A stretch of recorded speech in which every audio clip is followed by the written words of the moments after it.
Hey BK Nights, it's Vlogmas Day 9 and I thought I'd do a get ready with me video talking about being a stay-at-home mom. I wanted to do this video for a long time, well, since I quit my job.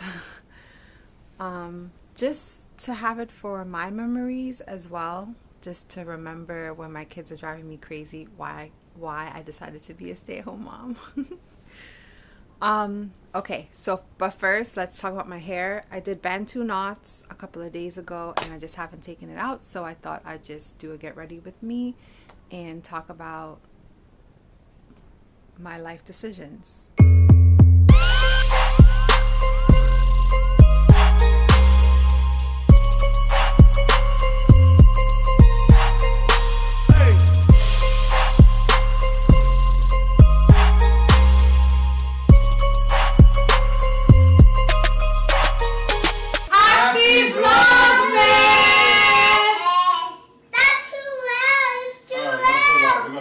So just a little background about me. I am 32 years old. I graduated from college, Brooklyn College, with my bachelor's in arts for marketing, business marketing. I interned during college, and even before that, when I was in junior high school, I actually worked at McDonald's from junior high. The summer going into high school, so I left junior high, started working at McDonald's, and all the way into high school, I worked at McDonald's. And then when I graduated from high school, I started working at Armani Exchange for 4 years. And then my last year in college, I started working at Bliss Spa, and I also interned while I was in my last year of college.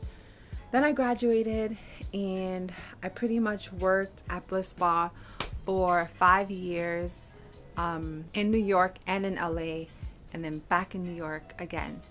And then in 2015, I quit Bliss Spa and I started working where I used to intern for a year and a half. So if you see the history, I typically quit a job right when I get another job.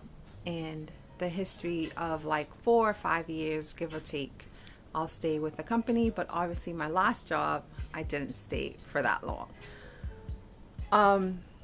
And I guess you can say when we decided to start having kids, Lucas, I was working at Bliss Spa and I was a manager there. Obviously, I started off as a concierge, and then I worked my way up and I became spa supervisor. And when I became spa supervisor, maybe like a couple of months later, I was pregnant with Lucas, and then pretty much the entire 2014 I was pregnant up until September. And having a baby changes everything, like literally, like your whole point of view of life.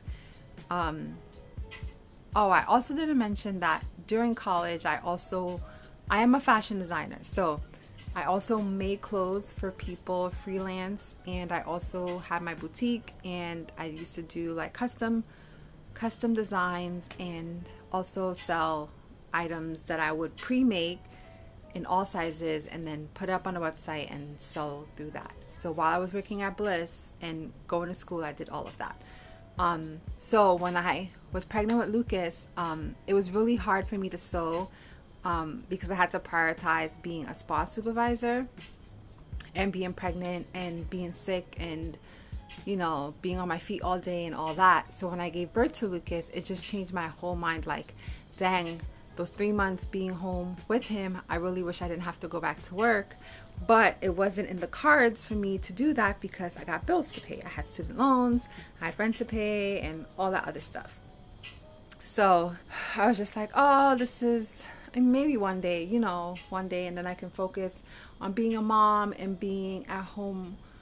being a mom and being at home, so I can, follow my dreams of being a fashion designer and doing this as a job and not as something on the side. But it didn't happen.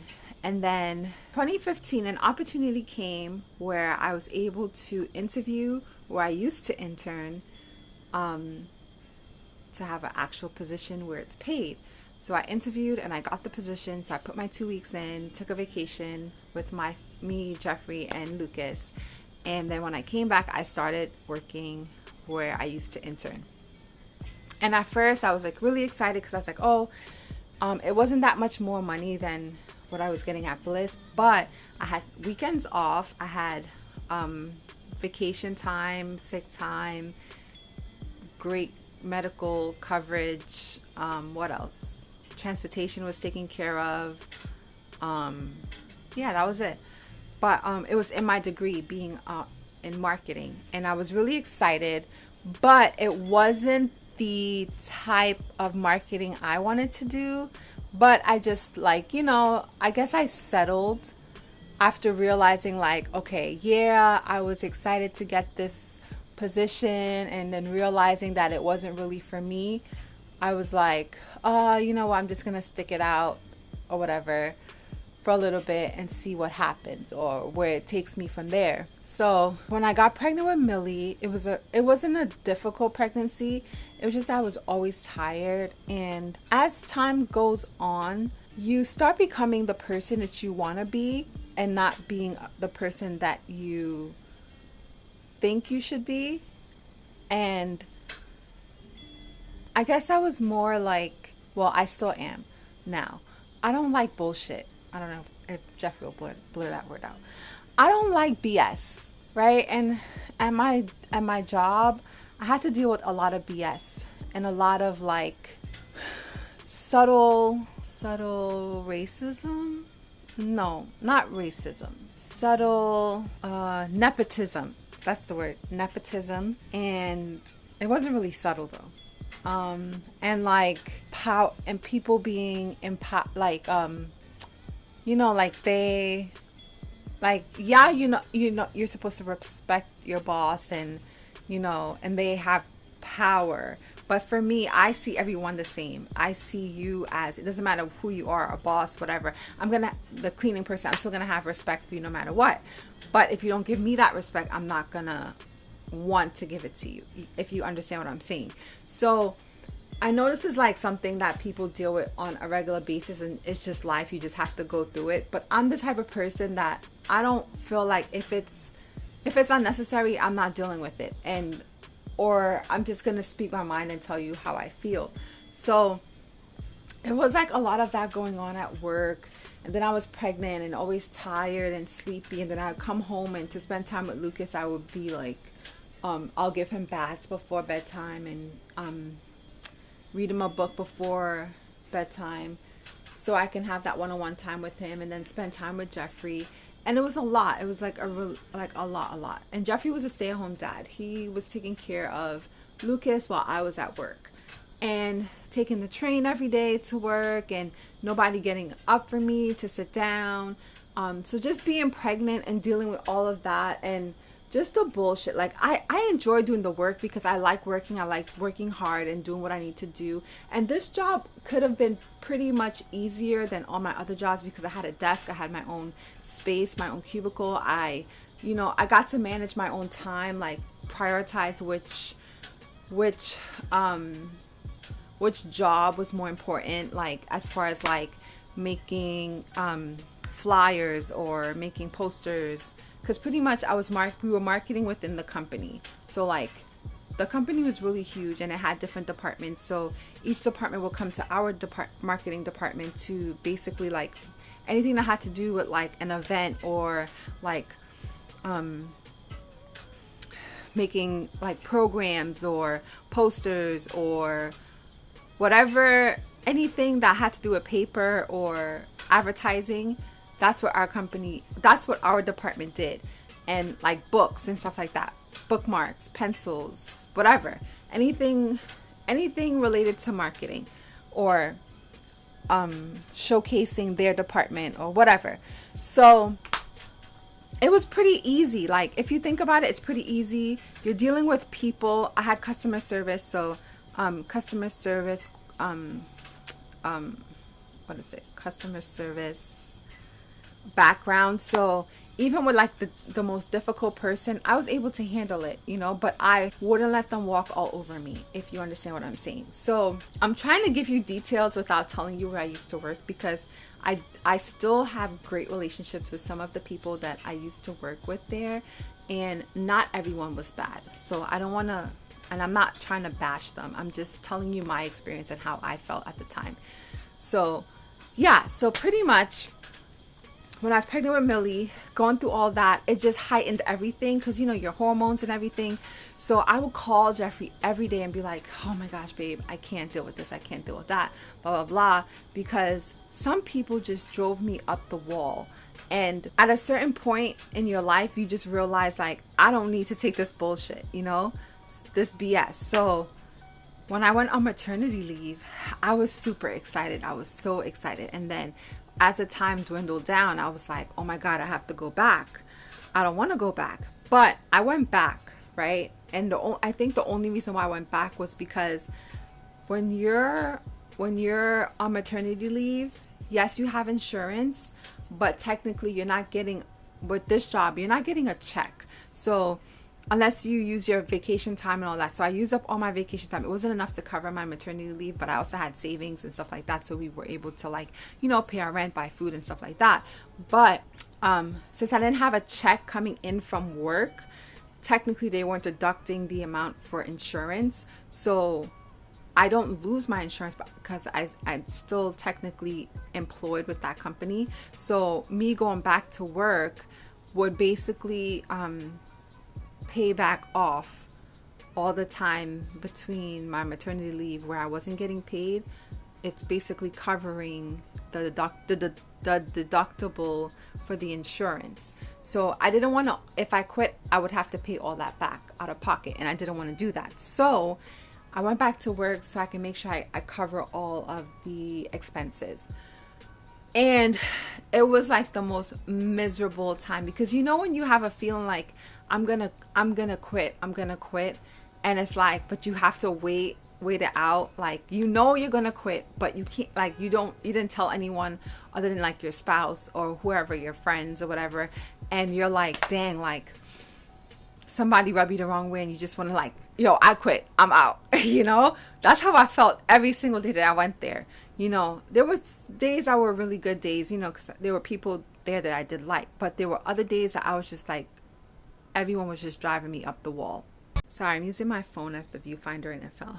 Okay, so yeah, so when I decided to quit, which was way before I came back to work from my maternity leave, because I spoke to Jeffrey about it over and over, and he was very supportive or whatever. And we had enough money to cover us for rent and all this stuff for a certain period of time. So we talked about it, and then like I think like the ending of November, I was on the train and I just started writing my exit resignation letter.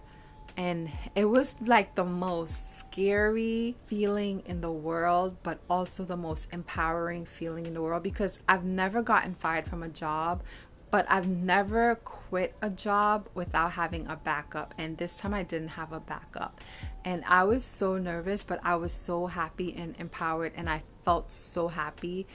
You don't understand, because I felt like it was just my time. Like, it was like I was staying somewhere that I didn't want to be. I felt like I was taking up someone else's space, like as far as like a potential employee that could have had my job, but I'm just sitting here being miserable when they're missing out on this position that they probably would have loved. I felt like that. Like, I'm the type of person that if you're not meant to do something, then don't do it, you know? So that's how I felt. And then I felt bad because, like, you know, the people there that I did like and get along with, like, we had such a good, we still have a good relationship, but I knew that, you know, like, I would miss them. And also my positivity and my enthusiasm also made like the most grumpiest person like smile and happy, and they're like, oh, why are you always so smiley and stuff like that. Like, it, you know, when you're nice and you give out positivity, it does spread to other people, even when they don't want to be positive. So I felt like I did touch some people's heart, and that's why I feel like that's why we still have good relationships. So all of that like was on me, but I just felt like I have to do things for me. And then I was also nervous about like what my mom would say and like what other people would say. But at that point I was like, you know what, like I have to make me happy. And I felt miserable and sad and leaving my kids every day, and then coming home being tired, not having time, spending quality time with them, not having time for my fashion stuff. I just felt miserable. So I was like, you know what, I'm just gonna do it and see what happened. And I felt like everything was lined up where God was like, it's time for you to quit. So I did. And everyone was like sad that, you know, I decided to leave. But I made my last day December 2016, like whatever the last day was before Christmas, before New Year's Eve, that was my last day. And I was so excited to start off 2017 like in a positive, happy, I'm gonna conquer the world type of vibe, because, you know, I got to spend more time with my kids. I was like ecstatic, you know, like seeing Millie. Okay, so Millie, I was able to see a lot more things of Millie growing and being the person she is today compared to Lucas. Like, I didn't get to enjoy any of that because I had to work. And I was like so happy, like so happy. I got to see Millie crawl and walk and do everything that a toddler, that I missed Lucas doing as a toddler. And it was so much fun. And then I also like got to spend more time with Jeffrey because, like I said, he was a stay-at-home dad. And he started doing Uber. He started doing Uber so we could have extra money. Because like I said, we had a savings. And then we also had our income tax and all this other stuff. So we had a good amount of money to pay rent and to pay our bills and student loans and stuff like that. So I was just in bliss. Like just feeling the vibes of like enjoying life and being there with my family and being a stay-at-home mom, but not really like taking the time to be lazy, because I got to sew more. Jeffrey and I in 2017 we posted a lot more YouTube videos than we typically did before, the years before.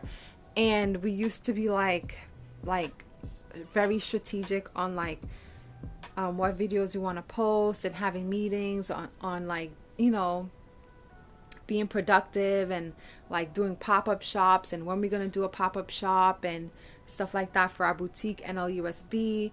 And it was a really good time, and I was super excited because I was like, yes, I'm taking things into my hands, and like, you know, being driven to like be successful at being an entrepreneur, but also being a mom and a wife. And it was going really well, and I was just like, oh my goodness, like we can do this. But you know, like with all things go sour. So I just decided to like dwell in the sourness, okay? Because towards the end of 2017, my life, we decided to make smart, like not, I feel like all our decision is smart. We don't regret anything that we did, but like smarter decisions. Our lease was going up, and we were in a 1-bedroom with 2 kids. So there was an apartment above us that had a 2-bedroom, but we missed getting it or whatever. So, because at the time we weren't ready for it, but now at the time that our lease is up, it wasn't available. So it's either pay the amount we would pay for a 2-bedroom in a 1-bedroom, or decide to leave, because we had the option of either moving here to my mother-in-law's house or staying in our apartment. So we decided to be smart, save more money, and move here. But the thing is that once you move out of your own house, you can't live with anyone else. And I want you guys to understand this. It doesn't matter how close your relationship is with a family member or whatever. Once you live in your own space, you can't move in with someone else or have a roommate or whatever. Maybe you can, but for me, I can't. Jeffrey can't. Because we're just so used to being on our own and being a family and being, you know, independent. So being in someone else's space is a lot of, it can bring you down sometimes. So it kind of took a toll on us, as me being a mom and me being at home trying to work in a room where it's just 4 of us and not having enough space around like fabric and stuff like that. So fashion design took a back burner, but being a mom didn't take a back burner because I was always with my kids, which I love. And I'm really happy. Like if you would have asked me last year this time, I was very unhappy. You could tell in the vlogs that I was unhappy. Some people that's close to us that watch our vlogs, close to Jeffrey, told him that they could tell that we're unhappy. And yeah, like I was very unhappy, and I try not to let it affect the kids. Sorry, my phone fell. And I try not to let it affect the kids, but it affected the vlogs because we stopped vlogging for a little bit and we weren't as consistent. But I just wanted to, like, when I'm sad, like I dive all in it, and that's really bad. And I know this, but some days I dive all in it. But I made sure to, even before this time last year, I would always go outside with the kids, take them out, you know, make sure that they have fun, and then come back and settle them down for bed and stuff like that. Like, we would try to do as much stuff as possible outside, so that way it could lift my spirits up and they don't see that I'm like mopey and stuff like that. So in terms of that, like, I hate saying that I regret stuff. I don't regret stuff. I'm happy that I went through that journey, because I feel like this year I wouldn't be like, you know what, we just need to enjoy where we're at and enjoy this moment, enjoy, even if it's not where we want to be, but we're gonna get there, because I feel like there's a bigger picture on, I feel like this is leading us somewhere. Like, everything that I've asked God for, I've gotten it. I've asked God for 4 healthy kids. Obviously, I'm on baby number 3, but I've asked God for 4 healthy kids. 2 of them are healthy. I have 1 in my belly, and this baby is healthy. So I'm happy for that. I asked God for the job that I quit. Well, actually, I asked God for all 3 jobs, last 3 jobs, AX, Bliss, and the job that I quit. I asked God for it, and He gave it to me. And I asked God for the apartment that when we moved in, when we had Lucas, and I got that. I asked God to make it able for me to be at home with my kids at some point in life, where I can be a stay-at-home mom and be there and enjoy moments, small moments, big moments. And I got that. It may not have been the way I wanted it to be given, but it happened, right? I'm at home with my kids. I asked God to be a successful entrepreneur. I started off being successful, doing pop-up shops, making custom orders. And then obviously with all businesses, it goes down and it goes up. And I think the going down, I'm still in the going down. So I'm slowly building my way up. But everything takes time. And I think that's what I need to understand, that everything takes time. I need to be patient. And then, you know, we're asking God to let us find the right apartment, because we haven't found the right apartment yet. But I feel like it's coming.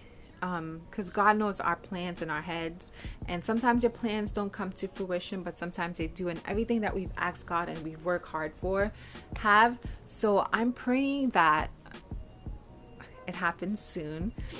But I'm very thankful, and I think this is why I wanted to do this video during Christmas time, is because sometimes it's not really the materialistic things that you need during the holidays. It's more of like being conscious and aware of like the people you're around and what you're doing and how your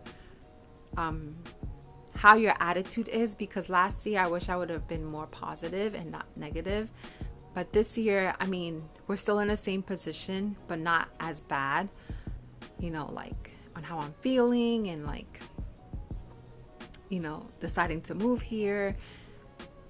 Now I've like pretty much accepted that it's something better coming along. I feel like I'm rambling, but whatever, I'm trying to get my point across because this is also for me in the future. Something is coming along, and it's gonna come soon, and you just have to stay positive and know that if you work hard for what you want and what you need, you're gonna get it. So history has shown that when I work hard and I'm persistent and I keep a positive mind frame, that everything comes to fruition. So I feel like it's gonna come to fruition now, and I just need to enjoy and embrace being a stay-at-home mom for now. Like right now, fashion isn't working out for me. Like it's slowly progressing back to where it was, but I just need to enjoy being a mom and being with my kids that drive me up the wall sometimes, but I love them. Like as soon as they drive me up the wall, I'm like laughing and smiling and, you know, being happy.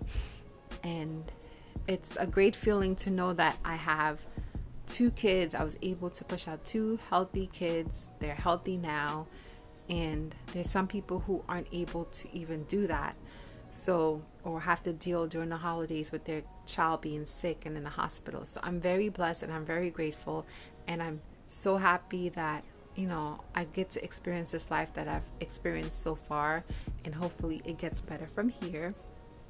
And I think I'm gonna end it here. I don't know what I want to do with my hair. I like it. I like, back to my hair, right? I like it. I like that the curls are long because obviously my hair is growing, and I'm kind of nervous for when I deliver this baby. I'm gonna have postpartum shedding, because when I had Millie, this whole area was gone. Y'all can look back in like my 2016 vlogs, the ending of 2016, 2017, all hair was gone, like gone. So I like how it came out. I think I might just leave it like this or pin this back, because I'm not really good with Bantus, but I've never had a successful Bantu knot out hairstyle. So I'm just gonna pin this back like this and leave it like that, and that's that. And oops, all that spit. Yeah, and just leave it like that, and this is my hairstyle for the day. We're supposed to go outside to the store. It's kind of windy out, so these curls might not last because I didn't put that much gel, because I wasn't really committed to the Bantu knots. You got to be committed, right? But it looks cute. It looks like little beach waves. I'll make it work. So if you want to see more videos like this, get ready with me talking, me babbling. I hope it makes sense, future Krystal, and to you guys, you BK Knights. My thoughts and my process of becoming a stay-at-home mom. And comment below if you've ever experienced or going through or whatever. Comment below if you've ever gone through this situation before. How'd you feel? And I will see you in Vlogmas day 9, 10. Vlogmas day 10. I will see you in the next video. Bye.